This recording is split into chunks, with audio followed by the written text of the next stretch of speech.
Assalamualaikum warahmatullahi wabarakatuh. Nama saya Wiranto Wijaksono dengan NIM 16030966065. Di sini saya akan mempresentasikan hasil penelitian saya dengan judul Hubungan Intensitas Mengikuti Kegiatan Pramuka dengan Hasil Belajar Mata Pelajaran PKN Materi Keputusan Bersama pada peserta didik kelas 5 di MI Al-Madani Semarang. Baik, untuk latar belakang masalah akan saya utarakan sebagai berikut. Belajar merupakan proses pembelajaran perilaku yang lebih baik sehingga siap dan berhasil mengatasi berbagai masalah individu dan lingkungannya. Dalam kehidupan bermasyarakat, berbangsa, dan bernegara, pengembangan sumber daya manusia berkualitas di era kemajuan ilmu pengetahuan dan teknologi saat ini harus bersamaan dengan pengembangan nilai-nilai. Dengan pengembangan nilai-nilai tersebut diharapkan sumber daya manusia Indonesia memiliki pengetahuan, keterampilan, kepedulian, kesadaran, dan tanggung jawab sosial yang tinggi terhadap masyarakat, bangsa, dan negaranya bagi pengembangan kini dan masa mendatang. Dengan uraian di atas bahwa pendidikan kewarganegaraan memiliki peran dalam membina sikap kemandirian pada diri peserta didik, yaitu dalam pengamalan nilai-nilai Pancasila dalam kegiatan pramuka seperti musyawarah maupun dalam kegiatan di alam terbuka seperti berkemah.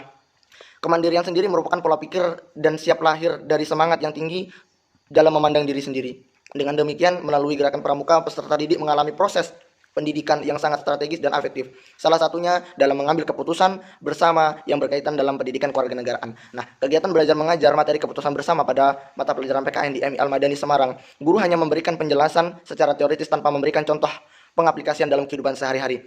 Misalnya, pada saat pembentukan struktur organisasi kelas, guru seharusnya dapat mengarahkan peserta didik agar dapat membahas secara bersama-sama kemudian menetapkan hasil keputusan struktur organisasi kelas yang menjadi tanggung jawab bersama. Namun pada kenyataannya guru belum bisa mengarahkan peserta didik untuk mengambil keputusan bersama di dalam kelas, hingga perlu adanya kegiatan di luar kelas yang dapat menjadikan pembiasaan untuk siswa bisa mengambil keputusan bersama.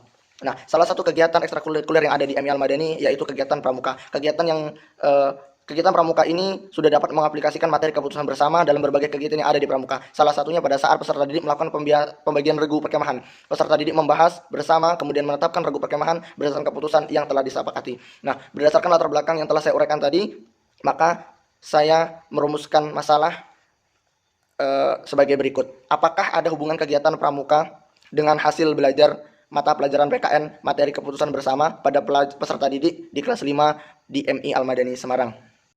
Yang selanjutnya yaitu jenis penelitian. Penelitian ini menggunakan pendekatan kuantitatif. Nah, pendekatan kuantitatif yaitu penelitian yang berlandaskan pada filsafat positifisme digunakan untuk meneliti pada populasi atau sampel tertentu. Pengumpulan data menggunakan instrumen penelitian, analisis, dan bersifat kuantitatif atau statistik dengan tujuan untuk menguji hipotesis yang telah ditetapkan.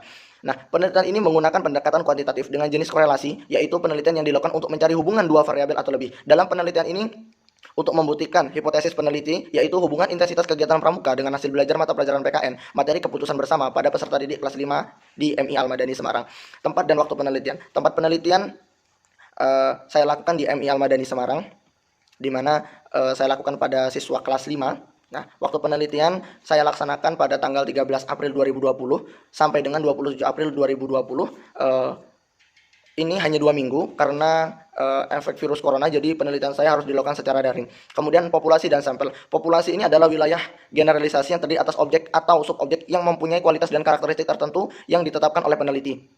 Nah, di sini populasi dalam penelitian saya yaitu adalah peserta didik kelas 5 di MI Al-Madani Semarang tahun ajaran 2019-2020 yang berjumlah 28 peserta didik. Nah, di sini saya hanya menggunakan populasi dan tidak menggunakan sampel sebagai bahan penelitian karena di MI Al-Madani khususnya di kelas 5 hanya ada satu kelas dan jumlahnya hanya 28 peserta didik atau kelasnya tergolong kelas rendah.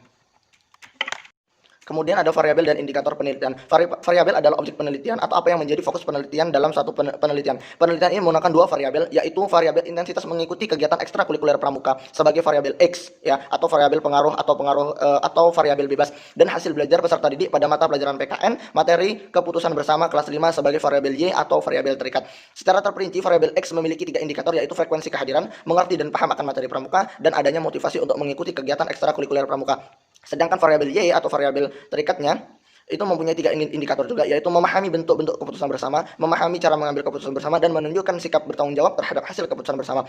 Yang selanjutnya ada teknik pengumpulan data. Di sini saya menggunakan 2 cara, yaitu dengan cara menyebar angket dan menggunakan tes, ya. Jadi yang pertama yaitu angket atau kuesioner merupakan teknik yang saya gunakan untuk mengumpulkan data secara tidak langsung, ya. juga untuk mendapatkan data yang dibutuhkan tentang data penerapan dasar Dharma dalam penelitian ini, penulis menyebarkan angket kepada responden, yaitu peserta didik kelas 5 di MI Al-Madani Semarang. Kemudian saya menggunakan tes. Nah, tes ini adalah prosedur sistematik pengujian individu dengan memberi seperangkat rencana stimulisasi dan pemberian bilangan atau seperangkat bilangan pada respon yang timbul dari stimulasi tersebut. Nah, metode ini saya gunakan untuk memperoleh data hasil belajar pada materi keputusan bersama. Tes yang diberikan pada penelitian ini berbentuk soal pilihan ganda.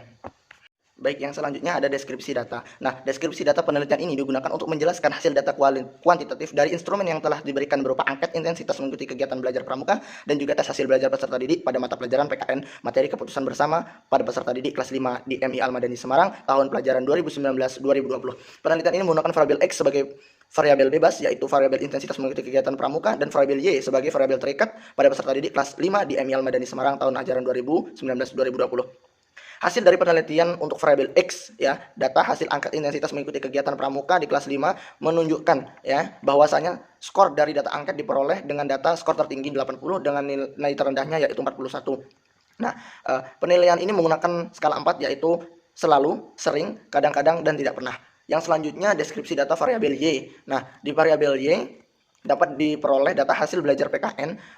Dapat disimpulkan bahwasanya nilai dari data hasil belajar diperoleh dengan nilai tertinggi yaitu 90 dan nilai terendah 60. Data ini diperoleh melalui pengukuran tes soal pilihan ganda. Kemudian ada analisis data. Data yang telah diperoleh dari hasil penelitian di atas kemudian akan dianalisis dengan beberapa tahap. Yang pertama, saya lakukan uji normalitas. Nah, tujuannya dari pengujian uji normalitas adalah untuk mengetahui apakah data yang berasal dari populasi berdistribusi normal atau tidak. Nah, saya melakukan uji normalitas menggunakan bantuan aplikasi SPSS versi 22 dengan hasil perhitungan uji normalitas menggunakan Kolmogorov-Smirnov Z pada variabel bebas yaitu intensitas mengikuti kegiatan pramuka diperoleh nilai analisis sebesar 0,200 yaitu lebih besar daripada 0,5, maka dapat disimpulkan bahwa data berasal dari populasi berdistribusi normal. Kemudian pada data variabel terikat yaitu pada mata pelajaran PKN atau variabel Y diperoleh hasil perhitungan uji normalitas dengan nilai sebesar 0,200, maka dapat disimpulkan data yang berasal dari populasi berdistribusi normal. Yang kedua ada uji hipotesis. Nah, uji hipotesis ini merupakan jawaban yang sifatnya sementara di mana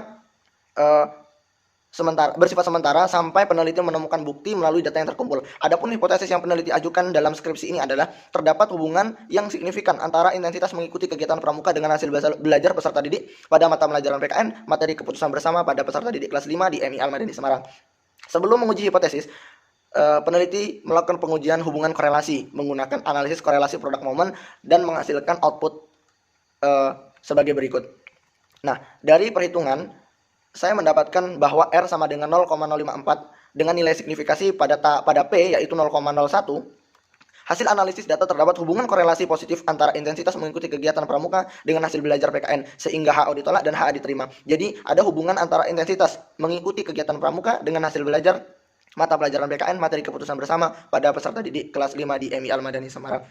Nah, kemudian ada pembahasan hasil penelitian. Nah, penelitian ini saya lakukan di MI Al-Madani Semarang untuk mengetahui ada atau tidaknya hubungan intensitas mengikuti kegiatan ekstrakurikuler pramuka, ya, dengan menggunakan angket. Nah, oke, penyebaran angket dan tes yang saya lakukan di kelas 5 dengan jumlah responden 28.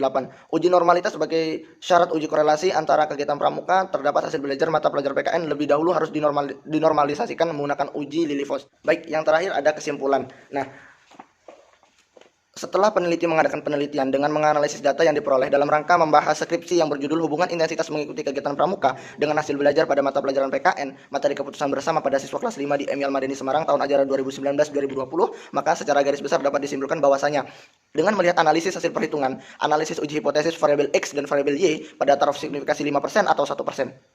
Hasil analisis menunjukkan bahwa ada hubungan positif antara intensitas mengikuti kegiatan pramuka dan signifikasinya terhadap hasil belajar mata pelajaran PKN terbukti dengan adanya perhitungan korelasi menggunakan program SPSS versi 20 dari output yang diperoleh yaitu signifikasi 0,006 pada P atau taraf signifikasi pada 1%. Nah, kemudian saran saya, berdasarkan kesimpulan saya tadi, saya memberikan saran bagi sekolah sebagai lembaga yang berwenang mengurusi komponen sekolah hendaknya mengarahkan peserta didik untuk mengikuti kepramukaan karena kepramukaan memiliki hubungan yang sangat signifikan terhadap hasil belajar. Kemudian untuk guru, karena sekolah adalah lembaga pendidikan setelah keluarga, maka hendaknya memperhatikan perkembangan peserta didik dan mengarahkan peserta didik untuk mengikuti ekstrakurikuler pramuka. Mungkin itu saja dari saya. Terima kasih. Wassalamualaikum warahmatullahi wabarakatuh.